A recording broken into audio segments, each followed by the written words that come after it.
国内这几档大量对越南进口蚵仔，111年进口超过3000吨。也毋过最近验出讲越南的蚵仔皮素的含量超过标准的5倍外。立委是批评讲，政府对进口蚵仔来源标示无清楚，互消费者无法度判断。食药署嘛无帮民众来把关。食药署是表示讲，因会来加强抽验。水试所嘛已经开发一款新的技术，会当准确来区分国产甲越南的蚵仔。咱国人爱食海产，尤其蚵仔特别受嘉义。这几年大量自国外进口蚵仔，尤其是越南的蚵仔，自106年进口150吨，到111年已经成长到3023吨，当年就增加20倍，是进口蚵仔上大的国家，占比是到9成。验过即马验出新的含量超过标准5倍，那长期食恐惊引起肝、腰子、胆等百类病变。立委讲，政府对进口蚵仔的来源标示无清楚，食品把关无够严。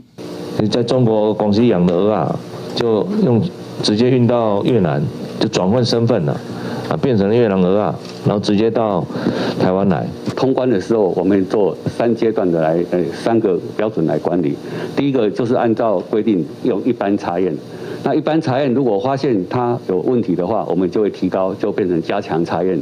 那如果发现有新的风险产生的话，就会变成逐批查验。立委要求爱做好产地标示，扩大进口查验。对此，食药署回应讲，针对越南的蚵仔升级到立级管理，采取加强抽验。市场的稽查部分已经启动跨部会联合专案，针对输入的业者、下游的业者、国内业者，一个养殖户进行查核。